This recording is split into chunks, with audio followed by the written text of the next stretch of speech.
এ বান্দা শুনো, এতক্ষণ পর্যন্ত যার সাথে কথা বলেছো আমি তোমাদের সেই মাবুদ, আমি সেই মালিক, আমি সেই আল্লাহ। এইবার ইমানওয়ার মুমিন সবাই খুশি হয়ে যাবে। আল্লাহ পাক বলবেন, বান্দা দুনিয়ার জমিনে আমার কদমে সেজদা দিয়েছো, আমারে কোনোদিন দেখো নাই, আজ হাসরের মাঠে আমারে দেখে দেখে সেজদা দেওয়ার ইচ্ছা হয়নি।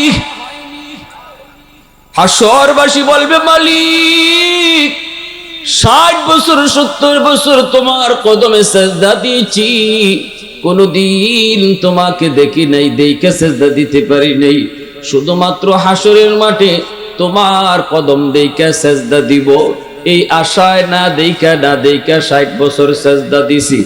আজ আমাদের সেই আশার দিনটা পূরণ হওয়ার পথে। আল্লাহ তোমার কদম মোবারক একটু দেখাইবা নিগো, আমরা তোমার পা দেখা দেখা তোমার কদমে সেজদা দিব। প্রশংসা করব কার? একটু জোরে বলেন, আর একটু জোরে বলেন কার? ওয়াহদতি কি হিফাজতি নিহি বেকুওতে বাজু, वहदत की हिफाजत नहीं बेकुवते बाजू, आती नहीं कुछ काम हाफले खुदादार, आती नहीं कुछ काम हाफले खुदादार। ऐ मर्द खुदा तुझको कुव्वत नहीं हासिल, जा बैठ किसी गार में अल्लाह को कर याद, जा बैठ किसी गार में अल्लाह को कर याद। ये सच है कि बातिल की तरफदार नहीं हम, गद्दार न समझो गम गद्दार नहीं हम। फूलों की तो रहनुम मिजाज अपना है नाज़र, हम तेरी नहीं नेज़ा व तलवार नहीं हार, हम तेरी नहीं नेज़ा व तलवार नहीं हार। मुसलमाনের आवाज এখন আল্লাহু আকবার, আর একটু জোরে আল্লাহু আকবার। যখনই তারা বলবে আল্লাহ তোমার কদম দেইখা দেইখা সাজদা দিব, আল্লাহ পাক তখনই তার কদম মোবারক তিনি 70,000 নূরের পর্দার ভিতর থেকে আল্লাহ তার পা মোবারক বের করে দিবেন। হাসরের ময়দানে মুমিন ঈমানওয়ালারা আল্লাহর পা মোবারক দেখা মাত্রই আর দেরি নেই আল্লাহর পায়ে সাজদায় পড়ে যাবে। আল্লাহর কদম দেইখা দেইখা সাজদার ভিতরে কত মজা, কত মজা, কেমন স্বাদ, এটা ওই দিন ইমানদার নামাজি বান্দারা বুঝবে। কিন্তু একদল মানুষ আল্লাহর পা দেখার পরও সেজদা দিতে চাইবে রে, কিন্তু পারবে না, পারবে না, পিঠ তাদের বাঁকা হয় না। চেষ্টা করবে আল্লাহর কদমে সেজদা দেওয়ার জন্য, কিন্তু না, পিঠ বাঁকা হয় না, কোমর বাঁকা হয় না। বারবার চেষ্টা করে আল্লাহর কদমে সেজদা দেওয়ার জন্য, কিন্তু পিছন দিক দিয়ে উপর হয়ে পড়ে যায়, সামনের দিকেও পড়ে না, পিঠ বাঁকা হয় না। আল্লাহ পাক রব্বুল আলামিন দেখতেছেন ওই মানুষগুলা তারা আপ্রাণ চেষ্টা করে আল্লাহর কদমে সেজদা দিবে, কিন্তু না, পিঠ তাদের বাঁকা হয় না। কান্না শুরু করবে, চোখের সামনে বন্ধু আল্লাহকে সেজদা দেয়, চোখের সামনে পরিচিত মানুষ আল্লাহকে সেজদা দেয়, কিন্তু সে সেজদা দিতে পারবে না। আল্লাহ পাক রব্বুল আলামিন দেখতেছেন লোকগুলা কাঁদতেছে, কান্না করে করে চোখের পানির বদলে রক্ত বের হয়ে যাচ্ছে, তবু তারা পিঠ বাঁকা করতে পারে না, সেজদা দিতে পারে না। আল্লাহ পাক রব্বুল আলামিন তখন বলবে, বান্দা বল কি হয়েছে তোদের, কান্না করো কেন? কল বলবে, মালিক সবাই তোমাকে সেজদা দেয়, কিন্তু আমরা পারি না। আল্লাহ বলবেন কষ্ট লাগে? কহ আল্লাহ বলবেন কষ্ট হয়? বলে হ্যাঁ কষ্ট লাগে মালিক। বন্ধু তোমাকে সেজদা দেয়, প্রতিবেশী সেজদা দেয়, পাশের দোকানদার তোমাকে সেজদা দেয়, পরিচিত মানুষগুলা তোমাকে সেজদা দেয়, আমি পারি না। এজন্য আমার বড় কষ্ট হয়, সেজদা দিতে পারি না। আল্লাহ পাক রব্বুল আলামিন তখন বলবে, বান্দা আজকে তোর যেমন এরকম কষ্ট লাগে, দুনিয়াতে তুই যখন আমার সেজদা দিতি না, দুনিয়া যখন আমার কদমে তুই সেজদা দিতি না, দুনিয়া যখন তুই পিঠ বাঁকা করতি না, অথচ আমি আল্লাহ তোরে মসজিদের মিনার থেকে 5 বার করে ডাকতাম, মুয়াজ্জিন তোরে ডাকতো না, ডাকতাম আমি আল্লাহ তোরে ডাকতাম, কিন্তু আমার ডাকে তুই যখন সেজদা দিতি না, পিঠ বাঁকা করতি না, ওই দিন তোর আচরণটা দেখা আমি আল্লাহর কুদরতি কলিজায় ব্যথা লাগতো। ওই দিন আমি আল্লাহ ব্যথা পাইছি, কারণ বান্দা দুনিয়ায় যদি আমারে সেজদা দিতি, দুনিয়ায় যদি নামাজ পড়তি, দুনিয়ায় যদি পিঠ বাঁকা করতি, তাহলে আজ হাসরের ময়দানও তোর পিঠ বাঁকা হইতো। দুনিয়ায় যারা নামাজ পড়বে, দুনিয়ার জমিনে যারা আমি আল্লাহর কদমে পিঠ বাঁকা করবে, হাসরের ময়দানে তাদেরই শুধু পিঠ বাঁকা হবে, তারাই শুধু হাসরের মাঠে আল্লাহর কদমে সেজদা দিবে। আর যারা দুনিয়ায় নামাজ পড়বে না, দুনিয়ার জমিনে যারা আল্লাহর পায়ের সামনে পিঠ বাঁকা করবে না, হাসরের ময়দানে ওরা চাইবে পিঠ বাঁকা করার জন্য, আল্লাহর কদম দেখা মাত্রই ওরাও চাইবে পিঠ বাঁকা করার জন্য, সেজদা দেওয়ার জন্য, কিন্তু তাদের পিঠ বাঁকা হবে না রে যুবক। চেষ্টা করবে, পিঠ বাঁকা হয় না, চোখের পানির বদলে রক্ত ঝরবে, তবু তাদের সেজদা দিতে পারবে না। وَإِذَا قِيلَ لَهُمُ ارْكَعُوا لَا يَرْكَعُونَ। এজন্য আল্লাহ পাক বলছে তাদেরকে বলা হবে আমারে সেজদা দাও, আল্লাহকে সেজদা দাও, আল্লাহকে সেজদা দাও বলা হবে, কিন্তু একদল মানুষ আল্লাহর কদমে সেজদা দিতে পারবে না।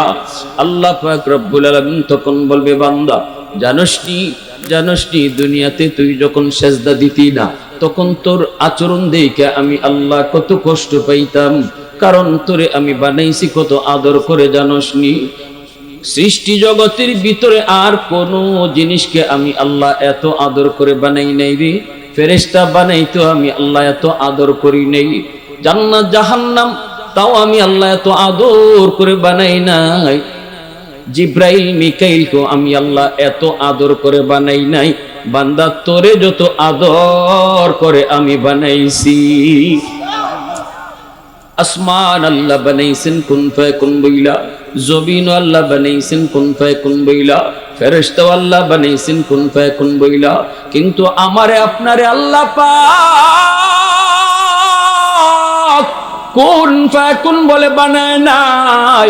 আমারে আপনারে যখন আল্লাহ বানাইছে, আল্লাহ বলে খলাকতু বিয়াদাইয়া, এ বান্দা আমি তোরে নিজের হাত দিয়া বানাইছি। কারণ এই তোর চেহারার মধ্যে এত দামি কপাল, ওই কপাল আমি বানাইছি শুধু আমার সেজদার জন্য। আল্লাহু।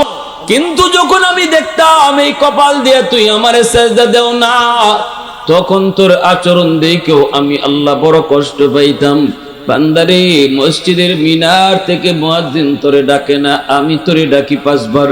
এজন্যই তো আল্লাহ পাক রব্বুল আলামিন মেরাজের রজনীতে আমার নবীকে আল্লাহ সান্ত্বনা দিয়া কয়, নবী যখন আল্লাহর সাথে কথা বললেন, আল্লাহর সাথে মেরাজে যায় কথা হলো, নবী বলতেছেন, মালিক তোমার সাথে আমার মেরাজ হলো, তোমার সাথে আমার কথা হলো, কিন্তু আমার উম্মত কেমন করে তোমার সাথে মেরাজ করবে গো আল্লাহ? কেমন করে উম্মত কথা বলবে? আল্লাহ তখন বলতেছে, বন্ধু জানি, আমি আল্লাহ জানি, ভালো করে জানি, আমার কাছে আইসেও তুমি উম্মতের কথা ভুলবে না। এজন্য আমি তোমার উম্মতের জন্য মেরাজের ব্যবস্থা করেছি। আল্লাহু আকবার। তোমার উম্মত কেমন করে আমার সাথে কথা বলবে সেই ব্যবস্থাটাও আমি আল্লাহ করেছি। নেও 50 ওয়াক্ত নামাজ তোমার উম্মতকে দিয়া দিলাম, এই নামাজের মাধ্যমে উম্মত আমার সাথে কথা বলবে। নামাজই হলো তাদের জন্য মেরাজ। নামাজি নামাজের মাধ্যমে আল্লাহর সাথে কথা কয়। মুসাল্লি ইউনাজি রাব্বা, নবী বলেন নামাজি নামাজে আল্লাহর সাথে কথা কয়। মূসা নবী তুর পাহাড়ে আল্লাহর সাথে কথা কয়। আল্লাহকে মূসা নবী জিজ্ঞেস করে, মালিক তুকাল্লিমু মাই হাল তুকাল্লিমু আহাদান গায়রি, ও মালিক আমার সাথে তুমি কথা বলো, আমি ছাড়া আর কারোর সাথে কথা বলবা নাকি? আল্লাহ পাক কয়, মূসা কি কইছো? আল্লাহ জানতে মন চায়, আমি তো জমিনে বইসা তোমার সাথে কথা কই, তোর পাহাড়ে আইসা কথা কই, এমন কি দুনিয়াতে আর কেউ আছে নাকি অথবা আসবে নাকি যে তোমার সাথে কথা বলবে? আল্লাহ পাক রব্বুল আলামিন কইরে, মূসা তুমি যে আমার সাথে কথা বলো, আমি যে তোমার সাথে কথা বলি, মাঝখানে কিন্তু পর্দা আছে। বাইনি ওয়া বাইনাকা হিজাব, পর্দার ওই প্রান্তে তুমি, পর্দার এই প্রান্তে আমি। কিন্তু সায়াতি উম্মাতুন, ভবিষ্যতে একদল উম্মত জমিনে আসবে, যে উম্মতের সাথে আমি আল্লাহ কথা বলবো। লাইসা বাইনি ওয়া বাইনাহুম হিজাব, তাদের মাঝে আর আমার মাঝে কোনো পর্দাই থাকবে না। আওয়াজ আসতে কেন জোরে বলেন। আল্লাহ নবী মূসা কালিমুল্লাহ কয়, মালিক কও কি? বলে হ। মূসা নবী কে আল্লাহ, এরা কোন উম্মত? আল্লাহ বলে উম্মতে মুহাম্মদ, উম্মতে আহমদ, এরা আমার বন্ধু মুহাম্মাদুর রাসূলুল্লাহর উম্মত। মূসা নবী জানতে চায়, মালিক আমি তো তুর পাহাড়ে এসে কথা বলি, এরা কোন পাহাড়ে যেয়ে কথা কইব? আল্লাহ কই, কোন পাহাড়ে নয়, এরা নামাজে দাঁড়াইলেই কথা কইব। মূসা নবী কই, মালিক বুঝলাম নামাজি নামাজে তোমার সাথে কথা কয়, কিন্তু তুমি কেমনে কথা কইবা? আল্লাহ কই, যখনই ওরা কোরআন তেলাওয়াত করব তখন আমি কথা বলি। নামাজি নামাজে আল্লাহর সাথে কথা কয়, আর কোরআন তেলাওয়াতকারীর সাথে আল্লাহ নিজে কথা কয়। একটু আওয়াজ দিয়ে কও না রে যুবক, আল্লাহু আকবার। আর একটু জোরে কোন না, আল্লাহু আকবার। মুসাল্লি ইউনাজি রাব্বা, নামাজি নামাজে আল্লাহর সাথে কথা বলে, আর কোরআন তেলাওয়াতকারীর সাথে আল্লাহ নিজে কথা বলে। এইবার একটু বলো, কোরআন তেলাওয়াত মুসলমানের ঘরে দিন প্রতিদিন হয়নি? মুসলমানের বহু ঘর এমন পাওয়া যায় যেই ঘরে মাসেও একবার কোরআন তেলাওয়াত হয় না, দিনও হয় না, সপ্তাহেও যায় না, মাসেও হয় না। এক সময় মুসলমানের ঘরে প্রতিদিন ফজরের পর কোরআন তেলাওয়াতের সুমধুর আওয়াজ শোনা যাইত। এখন মুসলমানের ঘর থেকে কোরআন তেলাওয়াতের আওয়াজ বের হয় না। আওয়াজ দেয়া কও না ঠিক কি না? মুসলমানের ঘরে টেলিভিশন টিভি প্রতিদিন টাইম টু টাইম চলে, নাটক টাইম টু টাইম চলে। ইন্ডিয়ান নাটক আমার মায়েরা ঠিক টাইমই দেখে, টাইম হওয়ার আগেই রান্না বান্নাও শেষ করে ফেলে। কিন্তু রুটিন আছে টেলিভিশন চালানোর, মুসলমানের ঘরে কিন্তু কোরআন তেলাওয়াতের কোনো রুটিন নাই, ঠিক কি না? রহমতের দরজা বন্ধ, গজবের দরজা খোলা রে যুবক। আজকে মুসলমানের ঘরে রহমতের দরজা বন্ধ হয়ে গেছে, গজবের দরজা খোলা। কোরআন তেলাওয়াত হয় না, রহমতের দরজা বন্ধ। গান বাজনা হয়, গজবের দরজা খোলা। এজন্য হুজুররা পানি পড়া দিলেও পানি পড়ায় কাম হয় না, হুজুরদের তাবিজ পড়ায় দিলেও তা হুজুরদের তাবিজ পড়ায় কাম হয় না। কিন্তু দোষ সব হুজুরদের গায়ে। হায় হায়, নাই নাই নাই রে নাই, আগের হুজুর নাই। কই কেন? কই এখনের হুজুরদের পানি পড়ায় কাম হয় না। হুজুর আগের হুজুর আর এখনের হুজুর, হুজুর একই। কোরআন পইরা দুনো হুজুররাই ফু দিত। আগের হুজুরদের ফু, কোরআন পইরা ফু দিত, কোরআন আপনার ঘরে যেয়ে ঢুকতো।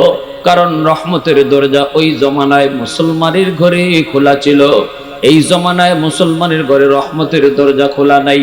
আর কোরআন রহমতের দরজা ছাড়া ঢুকে না, ঠিক না? দোষ সব হুজুরদের। হায় রে, হুজুর নাই আর হুজুর নাই, আগের হুজুর আর নাই।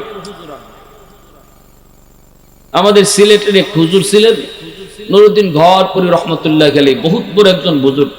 শনি মঙ্গলবারে ইনি ফু দিতেন, মানুষজন এরকম বোতলে করে পানি নিয়ে যেত, তো আল্লাহর ওলি মাদ্রাসার বড় পুকুর আছে একটা, এই পুকুরের মধ্যে ফু দিয়া ইনি চলে যেতেন। কথা বুঝেননি আপনারা? একটু হু হা করে, আমি তো একদম এই বঙ্গে এই প্রথম আসি না। তার থাকি সিলেট, সিলেট থেকে এত লম্বা সফর করা সম্ভব হয় না। ঢাকাতে এখন নাই, ঢাকায় থাকি না, দেশে চলে গেছে। যেজন্য একটু যদি হু হা করেন তাহলে বুঝবো যে আমার কথাগুলো বুঝতেছেন। তো আল্লাহর ওলি এইভাবে মাদ্রাসার সামনে যে পুকুর, এত বড় পুকুর, ওই পুকুরে ফু দিয়া ইনি চলে যেতেন আর বলতেন পুকুর থেকে পানি নাও। মানুষজন বোতলে বড়ে বড়ে পুকুর থেকে পানি নিত, কাজ হয়ে যেত। ওটা ওই জমানার কথা, যেই জমানায় মুসলমানের ঘরে রুটিন মাফিক দিনে কোরআন তেলাওয়াত হইতো। মাগরিবের পরে, ফজরের পরে কোরআন তেলাওয়াত হইতো। রহমতের দরজা প্রতিটা ঘরে খোলা ছিল। অটো কোরআন যে রহমতের দরজা দিয়ে ঢুকতো। এক লোক লন্ডন থেকে আসছে, বলে হুজুর আমি তো আপনার কাছ থেকে একটা ফু নিতে আসছি, কিন্তু হুজুর এই পুকুর থেকে পানি নিয়ে আমার দিলের ভিতরে কেমন কেমন জানি লাগে। হুজুর আমাকে একটা ফু দেন আপনি, আমি এই যে কাচের জগে পানি নিয়ে আসছি, এই জগে একটা ফু দেন। আল্লাহর ওলি কয় কেন? পুকুরে তো ফু দিলামই। তো হুজুর আমার কেমন কেমন জানি লাগে, আপনি পুকুরের এই পারে ফু দিলেন, এই পার থেকে ওই পারে ফুটা যায় কি করে? তো আল্লাহর ওলি বলতেছেন যে ঠিক আছে, তাহলে তুমি এই জগটা ভালো করে ধরো, আমি তোমার জগে খাস করে পানি ফু দিতেছি। তো উনি কাচের জগটা এইভাবে ধরছেন দুই হাত দিয়ে। আমার উস্তাদ যারা পাশে ছিলেন তারা নিজের চোখে দেখছেন, ইনি এইভাবে ধরছেন। আল্লাহর ওলি ইনি বলতেছে যে বাবা ভালো করে ধরো, ভালো করে ধরো। ইনি ভালো করে, হুজুর ধরছি তো, ভালো করে ধরছি। ইনি আল্লাহর কালাম পড়ে ফু দিছেন। ফু দেওয়ার সাথে সাথে ইনার কাচের জগ টাস টাস করে ভেঙে সব পানি মাটিতে পড়ে গেছে। আমার ভাইয়েরা, বন্ধুরা, যুবক, এজন্য বলি একটু মন দিয়ে কথাগুলো শুনো। বাবা হওয়া সহজ, কিন্তু আদর্শ বাবা হওয়া কঠিন। মা হওয়া সহজ, আদর্শ মা হওয়া কঠিন। এর যুবক শোনো, মা বাবা হলো সন্তানের সর্বপ্রথম শিক্ষক, ঘর হলো তার প্রথম বিদ্যালয়। এই ঘরের মধ্যে সন্তান যা কিছু শিখবে এটা তার মরণ পর্যন্ত তার দিল দিমাগে রেকর্ড হয়ে থাকবে। বাবার কাছ থেকে যা দেখবে এটাই তার মধ্যে রেকর্ড হয়ে থাকবে। মার কাছ থেকে যা শুনবে, যা দেখবে এটাই তার রেকর্ড হয়ে থাকবে। চোখ হলো তার ভিডিও রেকর্ডার, কান হলো সন্তানের অডিও রেকর্ডার, সব কিছু তার মেমোরির মধ্যে রেকর্ড হয়ে থাকে। এজন্যই তো নবীজি বলেছেন শিশু বাচ্চার সামনে, দুধের বাচ্চার সামনেও মা বাবা গোপন সম্পর্ক যেটা, এটা কখনো শিশু বাচ্চার সামনেও করবা না, নবীজি নিষেধ করেছেন। প্রশ্ন করতে পারেন হুজুর শিশু বাচ্চা বুঝে না, অসুবিধা কি? আমার নবী আমার আপনার চেয়ে কম বুঝেন না বেশি বুঝেন? জোরে কম। মা যদি সন্তানকে নিয়ে টেলিভিশন দেখো, ওই টেলিভিশনের নাচ গানের দৃশ্য বাচ্চাটার দিমাগের মধ্যে রেকর্ড হয়ে থাকবে। যেদিন সে সাপ্লাই দিবে, শিশুকালে মা যা রেকর্ড করাইছে এটাই সাপ্লাই দিবে। গান যদি তার কানের মধ্যে রেকর্ড করাও, বড় হওয়ার পর যখন সাপ্লাই দিবে গানই বাজবে। আর যদি বাচ্চার কানে কোরআন তেলাওয়াত রেকর্ড করাও, বড় হওয়ার পরে তেলাওয়াত বাজবে। আওয়াজ দেয়া কোন ঠিক কিনা? এজন্যই মা পেটে বাচ্চা নিয়ে যদি বেশি বেশি মিষ্টি খায়, সন্তান বড় হওয়ার পরে মিষ্টি প্রিয় হয়। পেটে সন্তান নিয়ে যদি মা বেশি বেশি টক খায়, সন্তান বড় হওয়ার পরে টক প্রিয় হয়। পেটে সন্তান নিয়ে যদি মা বেশি বেশি ঘুমায়, সন্তান বড় হওয়ার পরে অলস হয়। পেটে সন্তান নিয়ে যদি মা টুকটাক কাম করে ঘরের, এই সন্তান বড় হওয়ার পরে কর্মঠ হয়। পেটে সন্তান নিয়ে যদি মা বেশি বেশি গান শুনে, সন্তান বড় হওয়ার পরে গায়ক হয়। পেটে সন্তান নিয়ে যদি মা বেশি বেশি কোরআন তেলাওয়াত করে, অল্প দিনে সন্তান হাফেজে কোরআন হয়। সন্তানের উপরে মা বাবার আসর, 100 সন্তানের উপরে মা বাবার আসর যে পড়ে। এজন্য বাপ মা হলো তার প্রথম উস্তাদ। ঘর হলো তার প্রথম বিদ্যালয়। প্রথম বিদ্যালয়ে প্রথম উস্তাদের কাছ থেকে যা শিখবে এটা সে কখনো ভুলে না, কখনো ভুলে না। এজন্য বলি যুবক, সন্তানকে তুমি ডাক্তার, ইঞ্জিনিয়ার, প্রফেসর, পাইলট বানাবে, বানাও, আপত্তি আমাদের নাই। কিন্তু একটা জায়গায় আমাদের অবজেকশন আছে। সন্তানটারে শিশুকালে আগডুম বাগডুম গোড়াডুম শিখাইয়া জীবন নষ্ট করো না। ফাউন্ডেশনটা তার দুর্বল করে দিও না। তার জীবনের ফাউন্ডেশন আগডুম বাগডুম গোড়াডুম ফরায়া দুর্বল করে দিও না। তার জীবনের ফাউন্ডেশনটা আল্লাহর পরিচয় কলিজার ভিতরে ঢুকাইয়া 100 মুসলমানের বাচ্চা বানাইয়া তারপরে ডাক্তার বানাও। ঠিক কিনা? হ্যাঁ? মুসা আলাইহিস সালাম কে আল্লাহ, বুঝলাম এই উম্মত,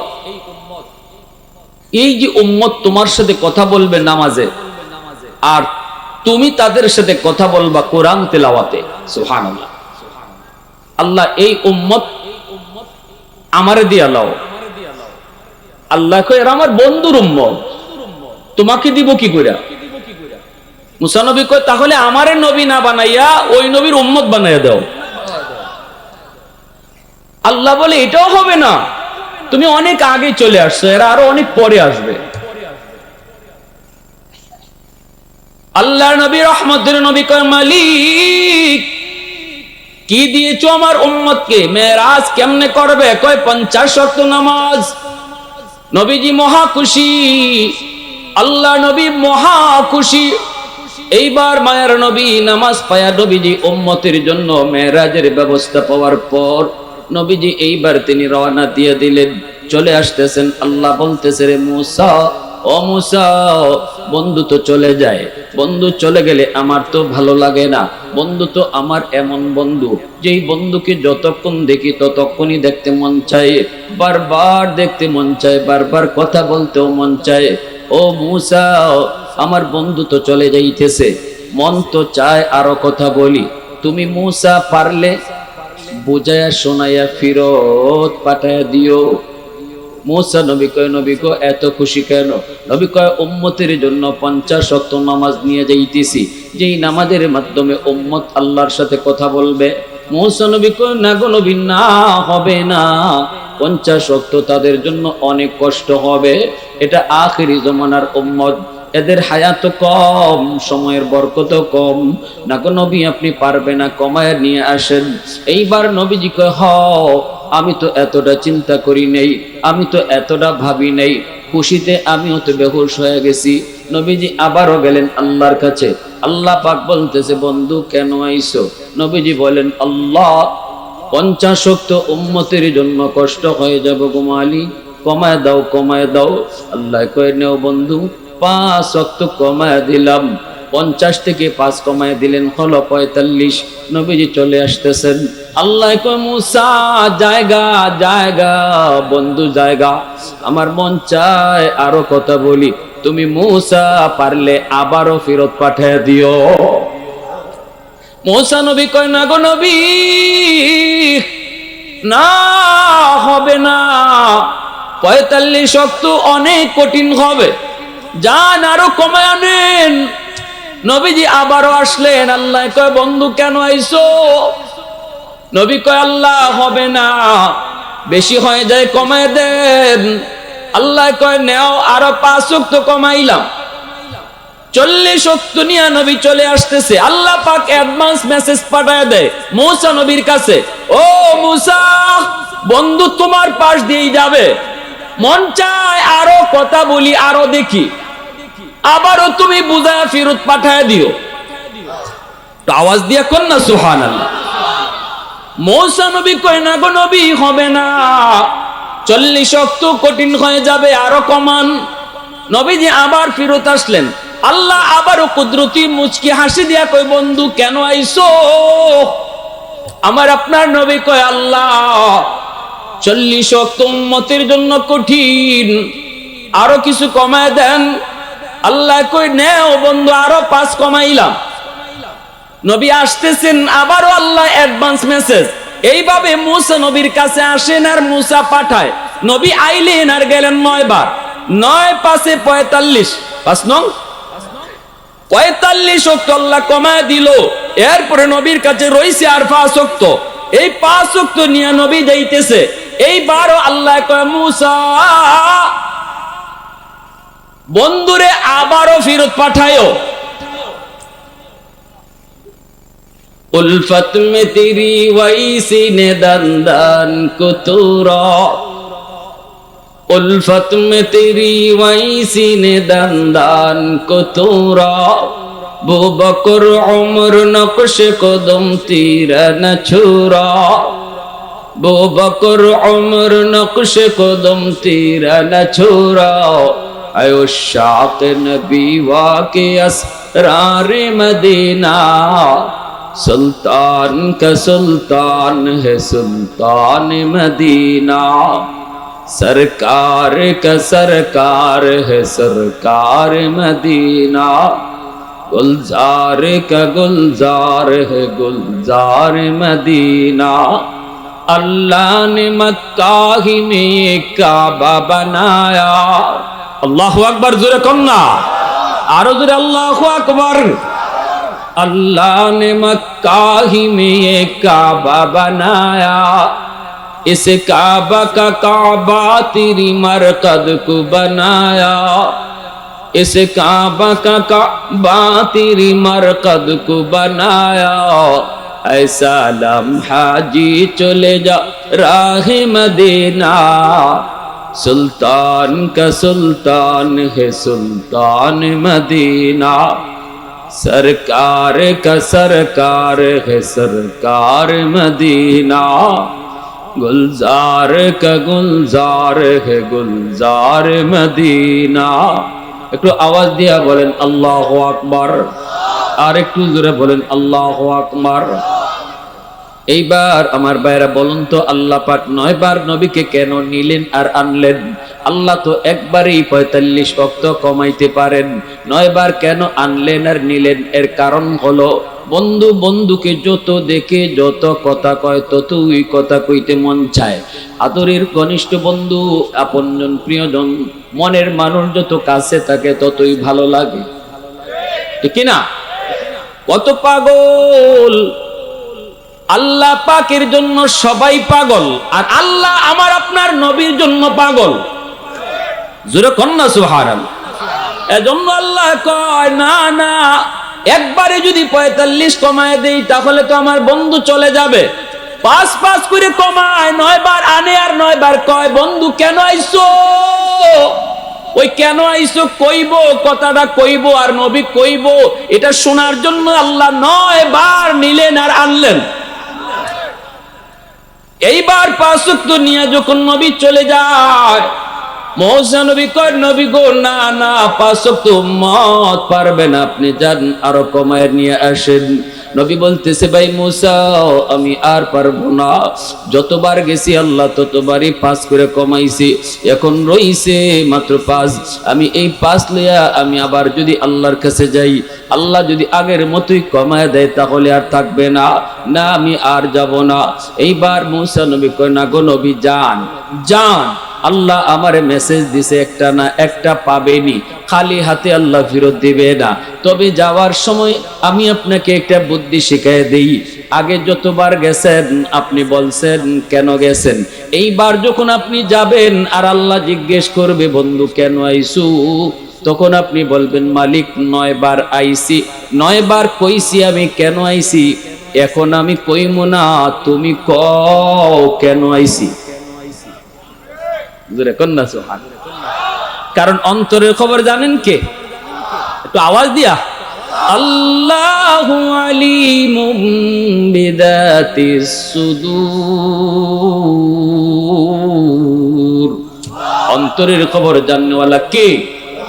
দয়াল বাবা, দয়াল বাবা, কিবলা বাবা, খাজা বাবা, জটাশা, ল্যাংটাশা, কোন বাবাই মনের খবর জানে না। মনের খবর জানেন শুধুমাত্র আল্লাহর নবী। কই আল্লাহ 9 বার আইছি, আমি 9 বার কইছি কেন আইছি, এখন কইমু না, এখন তুমি বলো আমি কেন আইলাম। আল্লাহ পাক রব্বুল আলামিন কুদরতি মুচকি হাসি দিয়ে আল্লাহ পাক বলে বন্ধু আমি জানি আমি জানি তোমার উম্মতের জন্য 5 ওয়াক্ত বেশি কষ্ট হবে না। যাও বন্ধু, যাও 5 ওয়াক্ত নিয়ে যাও। তবে আসছই যখন, তাহলে একটা সুসংবাদ তোমাকে শোনায় দেই। তোমার উম্মত 5 ওয়াক্ত নামাজ আদায় করবে। আমি আল্লাহ মসজিদের মিনার থেকে দৈনিক 5 বার আমি নিজে ডাইকা ডাইকা নামাজ পড়ায়া নিমু। সুবহান। অতীতের কোন উম্মতকে আমি আল্লাহ বাকি নাই, তোমার উম্মতকে আমি দৈনিক 5 বার আমি আল্লাহ ডাকবো। আল্লাহু আকবার, আল্লাহু আকবার, আল্লাহু আকবার, আল্লাহু আকবার। মুয়াজ্জিন ডাকে না, এ যুবক, মুয়াজ্জিন তোমারে ডাকে না। ওগো আল্লাহর বান্দি, তোমার মুয়াজ্জিন ডাকে না, আল্লাহ বলে। আমি আল্লাহ ডাকি।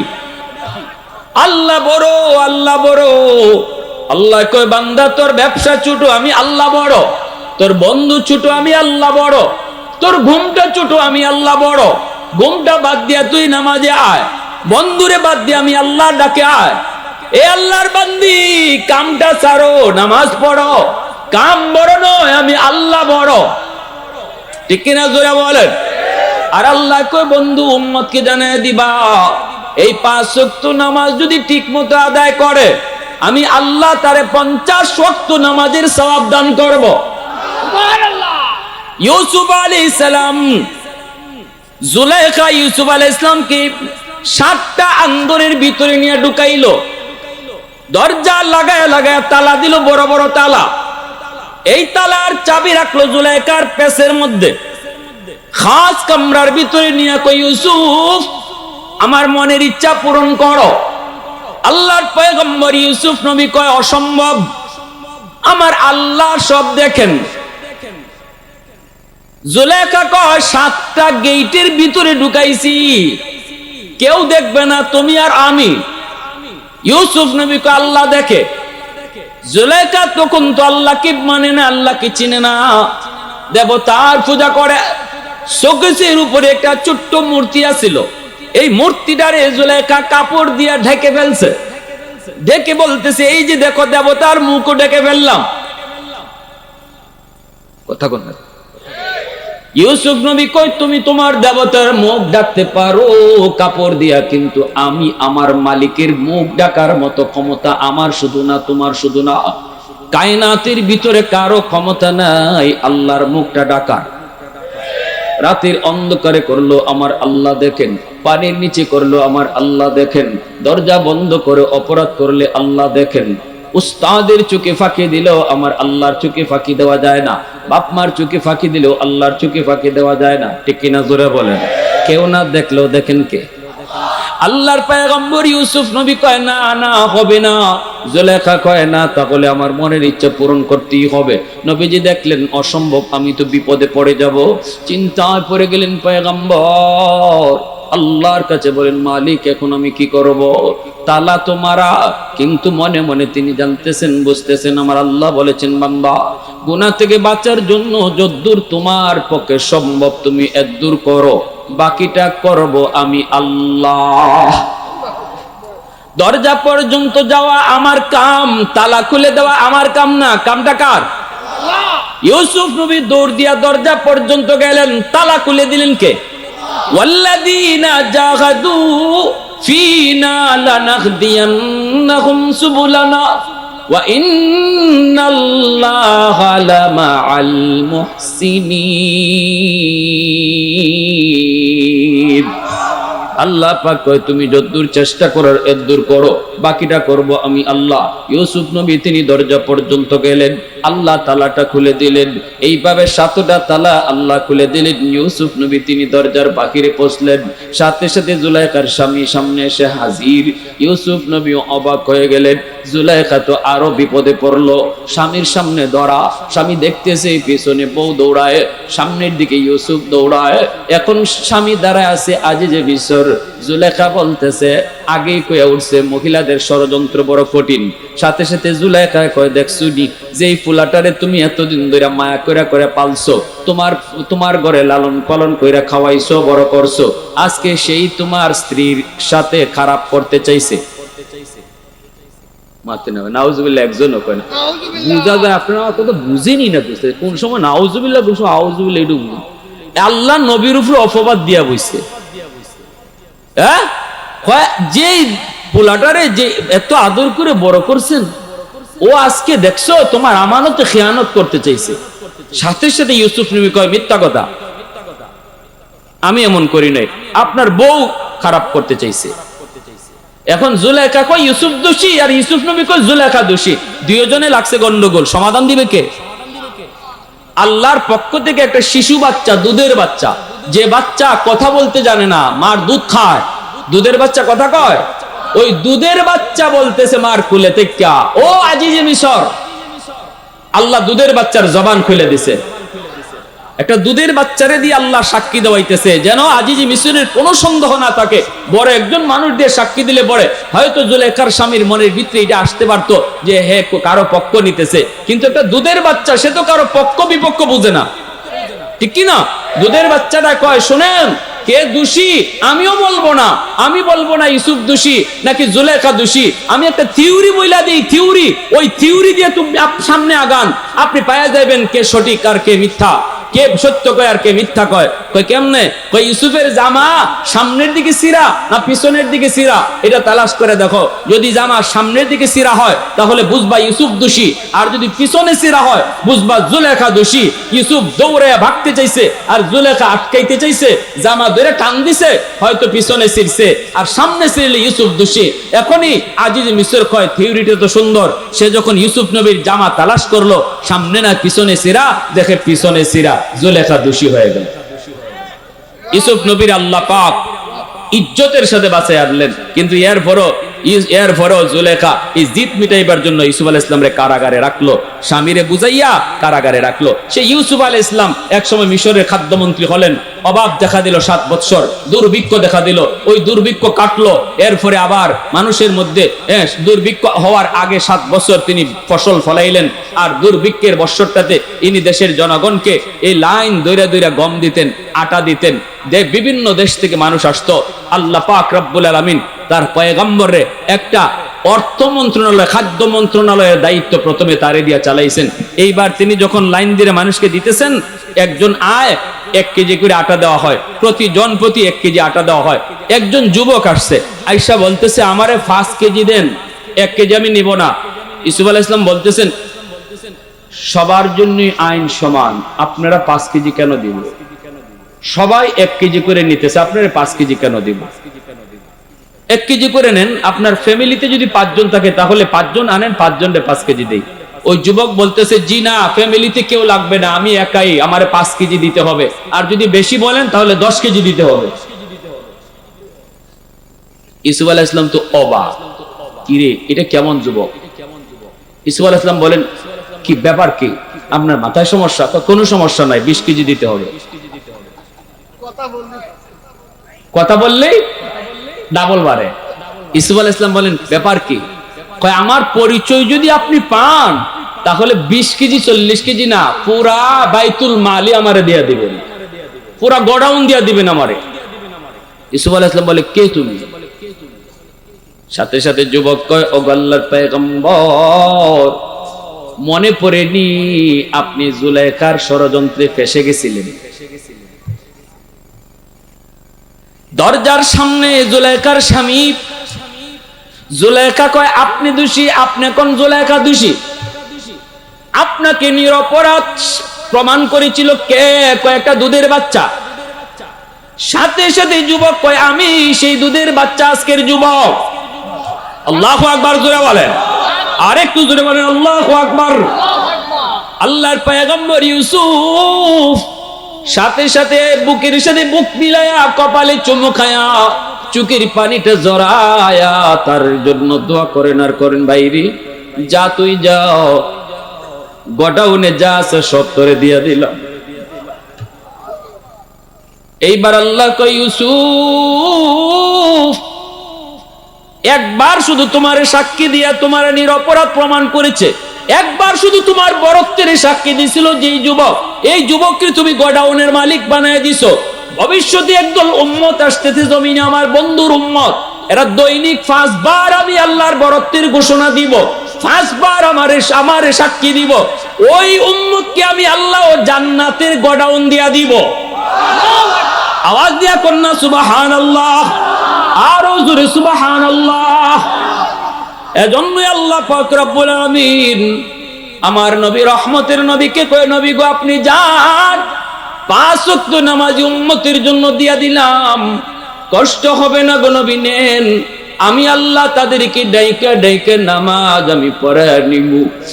আর বইলে দিও 5 ওয়াক্ত নামাজ যদি তারা সঠিক মতো আদায় করে নেয়, আমি আল্লাহ তাকে 50 ওয়াক্ত নামাজের সওয়াব দান করব। এজন্য আল্লাহ পাক হাশরের ময়দানে ওই যুবককে আল্লাহ ডাক দিয়ে বলবে, এরে যুবক, আজ তোমার বড় কষ্ট লাগে বলে কেন? কয় তোমাকে সেজদা দিতে পারি না।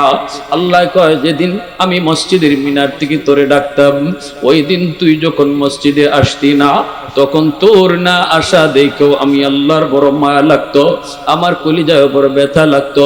কারণ বান্দা জানোস নি, আমি তোরে আমার নিজের হাত দিয়ে বানাইছি রে, এত আদরে তো মায়া করে তোরে বানাইছি, আর কোন সৃষ্টিকে আমি এত আদর করে বানাই নাই। ওয়াজ মাহফিলের আয়োজন কইরো, তোরে ওয়াজ মাহফিলে বসাইতে পারে নাই। দাওয়াত ও তাবলীগ ওয়ালারা তোর ঘরে ঘরে যায় তোরে মসজিদে আনতে পারে নাই। উলামায়ে কেরামের মেহনত, উলামায়ে কেরামের মেহনত তাও তুই আদায় করো নাই। দুনিয়ার জমিনে যদি তুই একবার শুধু চোখের পানি ধরে কান্তি, আজকে হাসরের ময়দানে তোর এত কান্না করা লাগতো না। হাসরের ময়দানে কান্না করে লাভ হয় না। দুনিয়াতে 1 ফোঁটা চোখের পানি ফেলাইলে আমি আল্লাহ ওই চোখের পানির বদলা জাহান্নামের আগুনকে নিভাইয়া দেই। এ আল্লাহর গোলাম, জাহান্নামের আগুনকে নিভাইবার মতো কোনো পানি নাই, একমাত্র মুমিনের চোখের পানি। আল্লাহু আকবার। মুমিনের চোখের পানি শুধু পারে জাহান্নামের আগুনকে নিভাইতে, আর কোনো পানি পারে না। আবে হায়াতের পানি পারে না, জমজমের পানি পারে না, জাহান্নামের আগুন নিভাইতে পারে না। নিভাইতে পারে শুধু তোমার আমার চোখের পানি। এজন্য আল্লাহ পাক রব্বুল আলামিন ওই দিন বান্দাকে ডাক দিয়া বলবে, বান্দা জানোস নি, জমিন প্রতিদিন আমি আল্লাহর কাছে আবদার করে, আল্লাহ এই জমিনের ভিতরে যত নাফরমান আছে, নাফরমানি করে, এই যে দেখো না মালিক, না বেনামাজি নামাজ না পড়ে কেমনে হাঁটতেছে, ওর পায়ের বোঝা আমি আর কত নিব, ওর পায়ের আওয়াজ আমি কত আর শুনবো। আল্লাহ সুদকুর আমি জমিনের উপর দিয়া আর কতদিন হাঁটবে গো, এর পায়ের বোঝা আমি কত নিব। আসবিরু ইলা মাতা আসবিরু। আল্লাহ পাক কইরে, জমিন শুন, কি হয়েছে তোর? কয় আল্লাহ অনুমতি দাও, বেনামাজিকে আমি গিলে ফেলবো, সুদকুরকে আমি গিলে ফেলবো। আবতালিউ ইবনা আদম ফি কারি, নাফরমান গুলিকে আমি জমিন জিন্দা গিলে ফেলবো। আল্লাহ পাক কয় কেন? কয় এদের গুনাহ আমি আর কত দেখব। আল্লাহ পাক কয় শুধু জমিন নয়, জমিন নয়, ওয়াল বাহরা ইস্তাজিলু রাব্বাহু, সাগর মহাসাগর গুলি পর্যন্ত আমি আল্লাহর কাছে আবদার করে। কক্সবাজার সমুদ্র সৈকতের পাড়ে, এ যুবক, কুয়াকাটা সমুদ্র সৈকতের পাড়ে, কক্সবাজার সমুদ্র সৈকতের পাড়ে কত গুনাহ হয়, কত যুবক যুবতী অন্যায় করে, সমুদ্রের পানি তাকায়া তাকায়া গুনাহগুলি দেখে, আল্লাহর কাছে আবদার করে, মালিক আর কত গুনাহ দেখবো, আর কত আমি নাফরমানি দেখবো। আমি সাগর কতটা ভয়ঙ্কর নাফরমান ভালো করে জানে। তোমার হুকুম পাইলে আমি সব ডুবাইয়া দিতে পারি, তোমার হুকুম পাইলে আমি সব তলায় দিতে পারি, কিন্তু আমার সামনে কি গুনাহ করে আর কত নাফরমানি করে। আল্লাহ অনুমতি দাও, ওই নাফরমান গুলিকে আমি ডুবাইয়া দিব, এই নাপাক জমিনটারে আমি পাক বানায় দিব। আল্লাহ পাক কই না রে জমিন না, এই সাগর মহাসাগর না, আমার বান্দা বান্দির ব্যাপারে তোরা কথা বলবি না, এরা তো আমি আল্লাহর সৃষ্টি, আমি তো ওদেরকে নিজের হাতে বানাইছি, গুনাহ করলো আমার বান্দা, নেক করলো আমার বান্দা, তোদের কি? আল্লাহু আকবার জোরে কও। আমি আল্লাহ অপেক্ষায় আছি, কোথায় কোন জায়গায় ওয়াজ মাহফিলে বসে যদি চোখের পানিটা চাই রাখো, আল্লাহ এতদিন যা নামাজ সারছি আর সারমু না গো, হাসরের ময়দানে তোমার কদম দেখেও আমি বেনামাজি সেজদা দিতে পারবো না, আমার চোখ দিয়ে পানির বদলে রক্ত ঝরবে, আল্লাহ আর জীবনে নামাজ ছাড়বো না। আল্লাহ কয় যদি এতটুকু কথা মাহফিলের কোনায় বৈশা আমার বান্দা কইব, মুহূর্তের ভিতরে আমি তার জিন্দেগীর সব গুনাহ মাফ করে দিমু। লাউলা মাশাইখু রুকা ওয়াশবাবু খুশা ওয়াল আতফালু রুদ্দা ওয়াল আনআমু রুদ্দা লাজআলতুস সামাআ হাদিদা ওয়াল আরদা খাফসাবা ওয়াত তুরাবা রামাদা ওয়ামা আনজালতু মিনাস সামাই কাতরা ওয়ামা আনবাততু মিনাল আরদি নাবাতা বাল আনজালতু আলাইকুমুল আযাবা সাব্বা। আল্লাহ কয় জমিন শুনো, ছাড়দল যতদিন পর্যন্ত জমিনের ভিতরে থাকবে রে, আমি জমিন টিকায় রাখবো। এক নাম্বার হলো এই জমিনের ভিতরে আমার কিছু বৃদ্ধ বিদ্যা বান্দি আছে, আমার কিছু বান্দা বান্দি আছে বৃদ্ধ, কোমরে তার ব্যথা, হাঁটুতে তার ব্যথা, রুকু করতে তার কষ্ট হয়, সেজদা দিতে কষ্ট হয়, এরপরও কষ্ট করে করে আমাকে সেজদা দেয়। আমার ওই বান্দা বান্দির সেজদার দিকে তাকাইলে এই জমিনের প্রতি আমার মায়া লেগে যায়। জমিনের ভিতরে আল্লাহর এমন কিছু বান্দা বান্দি আছে না নাই, বয়স হয়ে গেছে বৃদ্ধ, বয়স হয়ে গেছে, চুলদারি পেকে গেছে, কোমরে ব্যথা, হাঁটুতে ব্যথা, রুকু করতে গেলে পরে কোমরের রগ ছিঁড়ে যায়, সেজদায় গেলে পরে তার কোমরের রগ ছিঁড়ে যায়। এরকম যে বান্দা বান্দি গুলা কষ্ট করে আল্লাহরে সেজদা দেয়, আল্লাহ বলে এই সেজদার দিকে তাকাইলে আমি জমিনের প্রতি মায়া লেগে যায়। দুই নম্বর আল্লাহ কয়, এ জমিন, আমি দেখি যখন জমিনের উপরে কিছু যুবক যৌবনের পাগলামি করে না, বন্ধুদের সাথে গুনার কাজে যায় না, অথচ তার যৌবনের চাহিদা হলো গুনাহ করা, যৌবনের চাহিদা হলো জিনা করা, যৌবনের চাহিদা হলো চুরি করা, যৌবনের চাহিদা হলো খুন খারাপি করা। কিন্তু যেই যুবক যৌবনে পাগলামি করে না, যৌবনে তারে মসজিদে পাওয়া যায়, যৌবনে তারে আমি আল্লাহর গোলামি করতে দেখা যায়, যৌবনে বাপ মার সেবা করতে পাওয়া যায়, যৌবনে মুরব্বীদেরকে শ্রদ্ধা করতে দেখা যায়, ওই যুবক যেই যুবক যৌবনে মাথায় টুপি পরে মুখে দাড়ি রাখি, ওই যুবক যেই যুবকের কলিজার মধ্যে আমি আল্লাহর প্রেম জমায় নেয়, ওই যুবকের দিকে যখন আমি তাকাই তখন এই জমিনের প্রতি আমার মায়া লেগে যায়। একটু আওয়াজ দেয়া কও না সুবহানাল্লাহ, আর একটু জোরে কও না সুবহানাল্লাহ। এই যুবক তুমি যদি বলো হুজুর পারি না পারি না পারি না, আমি বলবো বহু যুবক তোমার মতো আছে পারে। আমি একদিন ঢাকা ইউনিভার্সিটিতে গেলাম, আমার এক বন্ধু আমাকে দাওয়াত করলো, ইউনিভার্সিটিতে জোহরে নামাজ পড়লাম, নামাজ পড়ে বের হলাম, বন্ধুর সাথে মুসাফা করলাম, বন্ধুর পাশেই আরেকজন আমার সাথে মুসাফা করলো, চেহারাটা এত সুন্দর, মাথার মধ্যে তার সাদা পাগড়ি পরা, পরনে একটা লম্বা জুব্বা পরা, সুন্নতি দাড়ি, চেহারাটা এত সুন্দর যেন নূরে চমকাইতেছে। আমার দোস্ত আমারে কয়, দোস্ত তুমি তারে চিনছনি? আমি কই না দোস্ত, কেমনে চিনবো? কয় কও তো একটি আন্দাজ করে কও। আমি বললাম হয়তো কোনো মাদ্রাসার ছাত্র, নয়তো মাদ্রাসায় পড়ায়। দোস্ত কই না রে দোস্ত, সে জিন্দিগিতেও কোনোদিন মাদ্রাসায় পড়ে নাই, শুরুকাল থেকে স্কুলে পড়ালেখা করছে, তবে তার ঘরটা হলো ধর্মীয় পরিবেশের, ধর্মীয় ঘর, বাবাও ধার্মিক, মাও ধার্মিক, ঘরের মধ্যে টেলিভিশন নাই, ঘরের মধ্যে কোরআন তেলাওয়াত, জন্মের পর থেকে তিলাওয়াত শূন্য শূন্য বড় হইছে। আল্লাহু আকবার, জোরে কোন। মা দুধ খাওয়াইছে, কোরআন তেলাওয়াত করছে। আল্লাহু আকবার। মা দুধ খাওয়াইছে, কোরআন তেলাওয়াত করছে। এজন্যই তো কুতুবউদ্দিন বখতিয়ার কাকের মা কয়, আমার কুতুবউদ্দিন 7 বছর বয়সে 15 পারার হাফেজ কেমনে হইছে আমি মা নিজেও জানি না, তবে আমি একদূর জানি, আমার কুতুবউদ্দিনকে আমি যখনই দুধ পান করাইতাম, ওযু কইরা দুধ পান করাইতাম, যখনই আমার কুতুবউদ্দিনকে দুধ পান করাইতাম, কোরআন তেলাওয়াত করতাম, মনে হয় দুধের সাথে কোরআন তেলাওয়াত যায় ঢুকছে। আল্লাহু আকবার, জোরে কও। মা দুধ পান করানোর সময় যদি কোরআন তেলাওয়াত করে, দুধের সাথে তেলাওয়াত যায় ঢুকে। মা দুধ পান করানোর সময় যদি গান শুনে, দুধের সাথে গানও যায় ঢুকে। ঠিক কিনা জোরে কও? এজন্য মা, তোমার সন্তানকে তুমি তিলাওয়াত শোনাইয়া তিলাওয়াত ভিতরে দিবা, নাকি গান শোনায় গান ভিতরে দিবা? এটা মার সিদ্ধান্ত। মা যদি এই ব্যাপারে ভুল করে কিয়ামতের ময়দানে মাকে সন্তান আসামি বানায় দিবে, বাবা যদি ভুল করে সন্তান বাবাকে আসামি বানায় দিবে। রব্বানা আতিহিম দিফাইনি মিনাল আযাব ওয়ালআনহুম লানান কাবীরা। সন্তানে কইব আল্লাহ আমি তো দুনিয়াতে আইছিলাম মঈনুদ্দিন চিশতি আব্দুল কাদের জিলানীর মতো ওলি হইয়া, আমার মার ভুলের কারণে আমার বুজুর্গি নষ্ট হয়েছে, আমার বাবার ভুলের কারণে বুজুর্গি নষ্ট হয়েছে, আমি বেনামাজি হয়েছি, আমি মদকুর হয়েছি, আমি ইয়াবাকুর হয়েছি, আমি গাঞ্জাকুর হয়েছি, আমার মার কারণে বাবার কারণে। কোথায় আমারে ভর্তি করলো, কি শিখাইলো? আল্লাহ তোমার পরিচয় শিখায় নাই, ব্যাঙ্গের ফাল শিখাইলো, সাইকেল দৌড়ানি শিখাইলো, আগডুম বাগডুম গোড়াডুম সাজি শিখাইলো, কিন্তু নামাজ শিখাইলো না, আখিরাত বুঝাইলো না। আমার মা দায়ী, আমার বাবা দায়ী। আনো আমাকে যেই পরিমাণ শাস্তি তুমি দিবা, বাপ মারে ডাবল শাস্তি দাও। নাউজুবিল্লাহ জোরে কর। কলিজার টুকরা সন্তান আল্লাহর আদালতে বাপ মার বিরুদ্ধে মামলা দিবে রে যুবক, বাপ মার বিরুদ্ধে মামলা দিয়ে বসবে।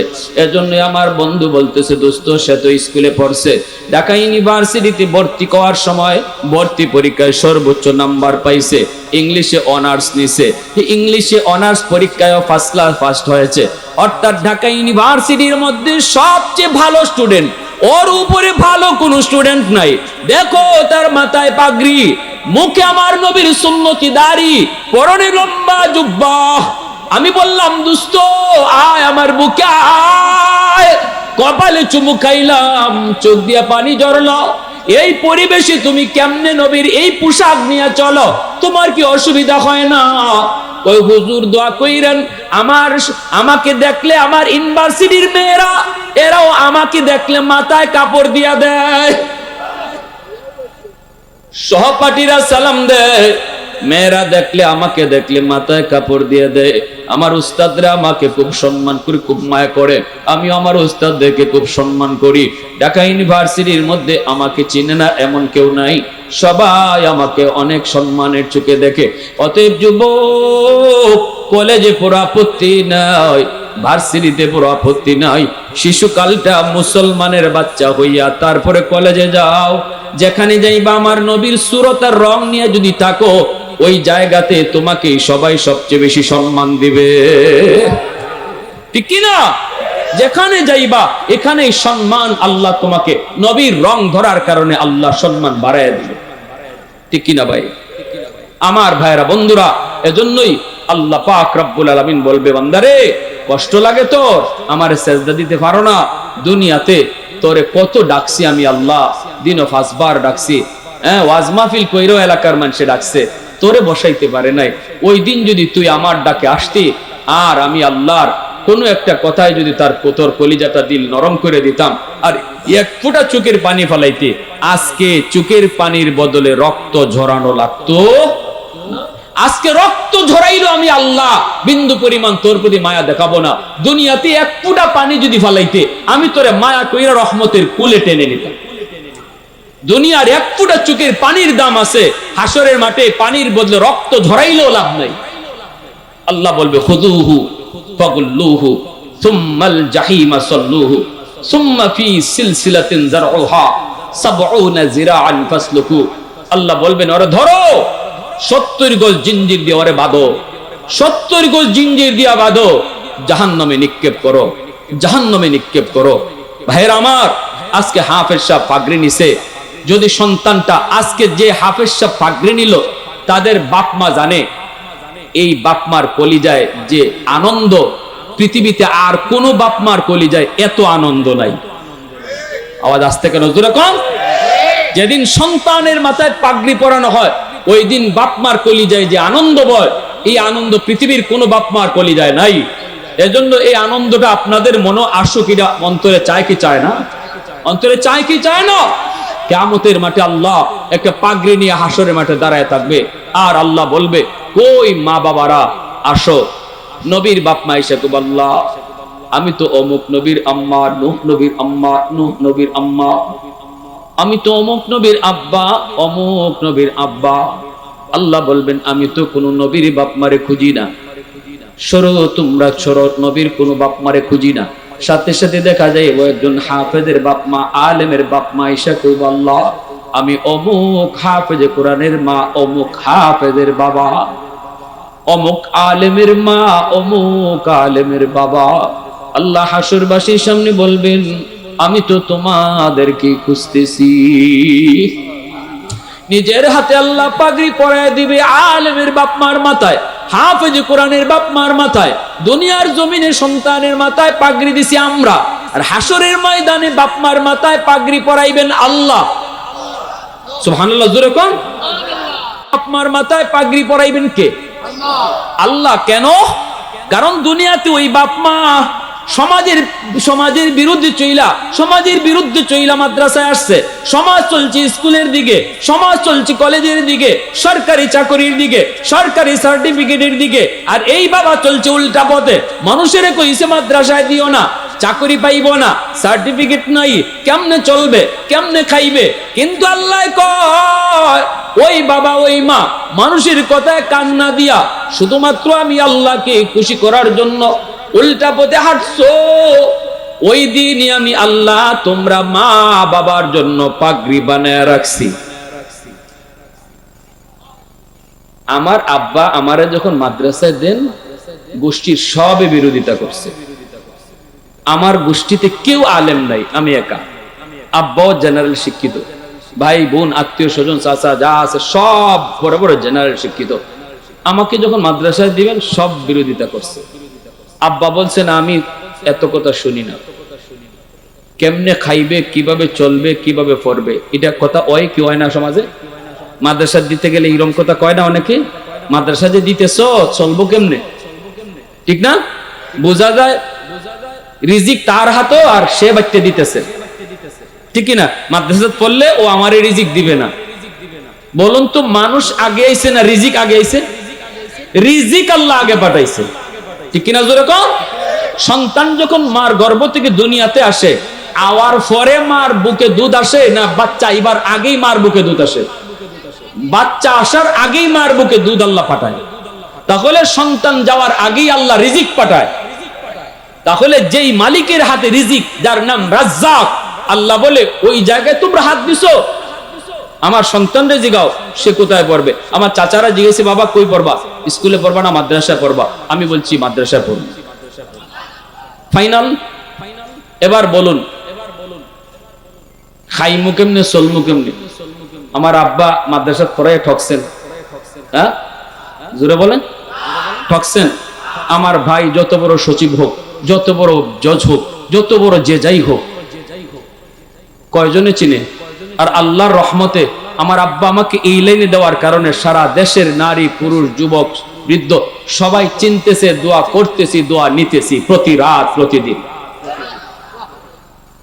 এমন একজন বাবা হওয়ার ইচ্ছা কি আপনার নাই? মন চায় না এমন একজন সন্তানের বাবা হইতে? কার কার ইচ্ছা? একটু হাত উঠে আল্লাহরে দেখান। আল্লাহ তুমি কবুল করো। সবাই বলেন আমিন। আরো জোরে কোন আমিন। আল্লাহর হাতে পাগড়ি পরার ইচ্ছা, আল্লাহর কুদরতি হাতে মাথায় পাগড়ি পরার ইচ্ছা কার কার আছে? একটু দিল থেকে হাত উঠান। আল্লাহ আমাদের প্রত্যেকের আওলাদ থেকে তুমি হাফেজ আলেম কবুল করো। সবাই বলেন আমিন। আরো জোরে কোন আমিন। এই এলাকার প্রতিটা মাকে আল্লাহ হাফেজের মা বানান, প্রতিটা বাবাকে আল্লাহ হাফেজে কোরআনের বাবা বানান। সবাই বলেন আমিন।